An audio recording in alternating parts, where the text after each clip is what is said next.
She's got 2 books today. What could that mean? Well, I'm going to tell you a story. Read to you a story in Scripture that is not preached on a lot. As a matter of fact, I've never even seen it appear in the lectionary. Most of you know the lectionary is the prescribed scriptures for each Sunday that follows the church year. This just doesn't appear there. It's the only story. Luke is the only one who tells this story.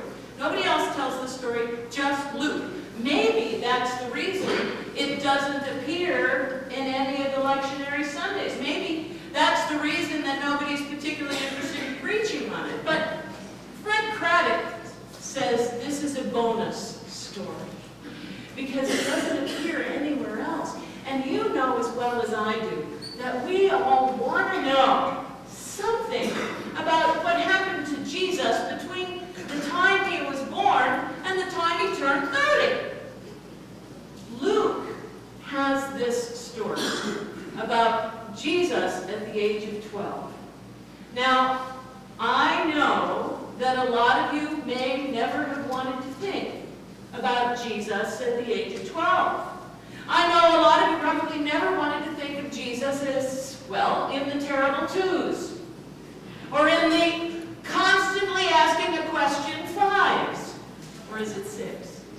In the rebellious, what year is it where you say nothing but no? 4, it's a 4. The rebellious no's. No, just because you learned the word. Nobody ever wants to think of Jesus as being a child who developed like any other child. We just want to skip all that. We don't want to think he ate pizza or had pimples. We don't want to think of him. Now, we don't want to think of him as a child. But this bonus story is something that Luke gives us. And I'm going to read to you. You know, you learn a lot from heretics. I want you to know that. If you ever meet a heretic, listen to what they say, because you'll learn a lot about yourself. So I'm going to read to you from the heretics as well. But for the moment, let's start with the gospel. Now, every year, Jesus' parents went to Jerusalem for the festival of the Passover. And when he was 12 years old, they went up as usual for the festival. When the festival was ended and they started to return, the boy Jesus stayed behind in Jerusalem, but his parents didn't know it.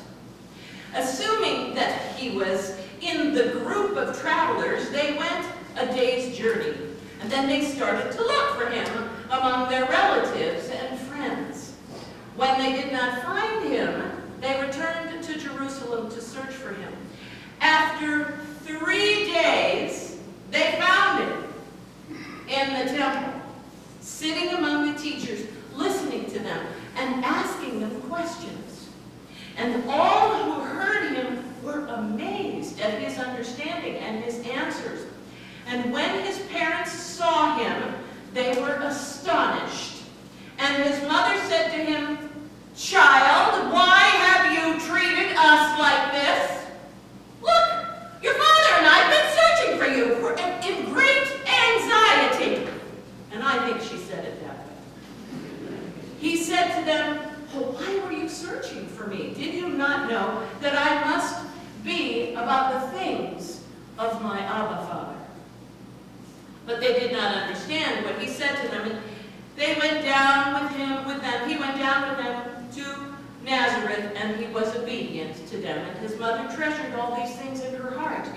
And Jesus increased in wisdom and in years, and in divine and human favor. 12 years old. All of his life, they'd gone every single solitary year for the Passover festival in Jerusalem. It says the entire family, all friends and relatives went. So there are loads and loads of people on this caravan who've gone down to Jerusalem. Not only that, it's not a couple of days. It's 7 days in Jerusalem. And there's 2 days of rest that you have to be there for, before and after. So it's 4 days of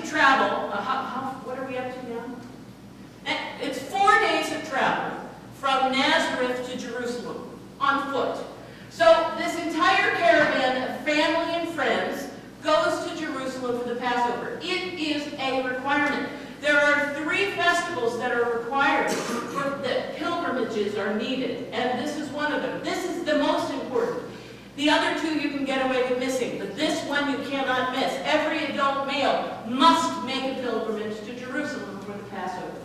Now Jesus is 12. He's not yet considered an adult. An adult is 13. So he's still a boy and can be treated as a boy, not a man. I also imagine his voice is changing. Don't you think? I mean, I want to picture Jesus in the temple with his voice changing. Okay, well, maybe you don't.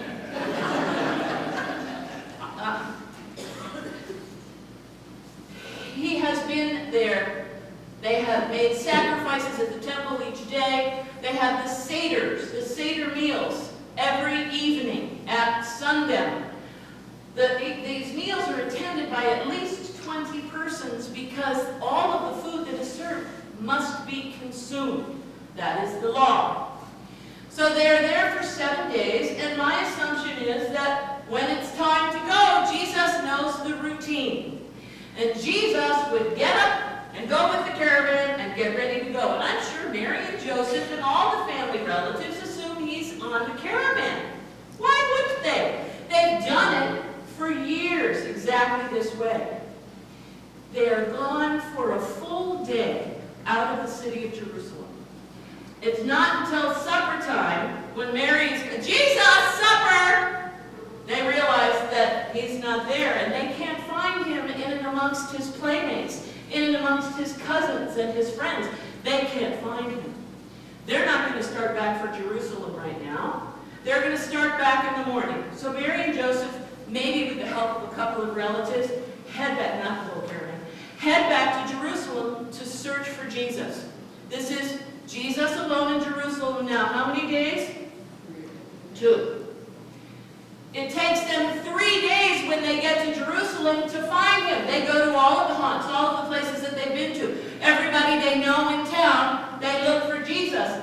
The last place they look is the temple. Jesus has now been gone from them 5 days on his own in the temple. Not just sitting, but serving the teachers in the temple, serving the elders in the temple, talking with them, learning from them. And when Mary and Joseph find him, they are ready to skin him alive. Don't you want to picture him being taken by the ear? Don't you? Okay. Let me tell you, the Gospel of Thomas. How many of you have ever heard of the Gospel of Thomas? Okay, well, these guys up here, Chuck, Paul, you guys have all heard of it. The Gospel of Thomas is one of the heretical Gospels, or one of the apocryphal Gospels. It is one of the books that is written outside of the canon. This is the canon, the 27 books that make up the Bible, okay? Outside of that, there were other writings that were written that weren't included in the Bible because they weren't deemed appropriate. However, lots of people read them. And Athanasius in the 4th century said, they're heretical and they're only written, they're fabrications, they're written by people who just want to say what they want to say. Anyway, Thomas is given some degree of respect because his sources are the same sources that Luke had. There are things in the Gospel of Thomas that are very much the same story that appears in Matthew, Mark, and Luke. And in the infancy narrative written by Thomas, the same story that Luke has in the Gospel today is told in the infancy narrative of Thomas, which is heretical, apocryphal, outside the Bible. Probably because Thomas embellished it a bit. But if you ever want to have an adventure, there are lots of people who want to have fanciful adventures about Jesus. This is a fanciful adventure about Jesus. And I'm going to read you 2 parts of it.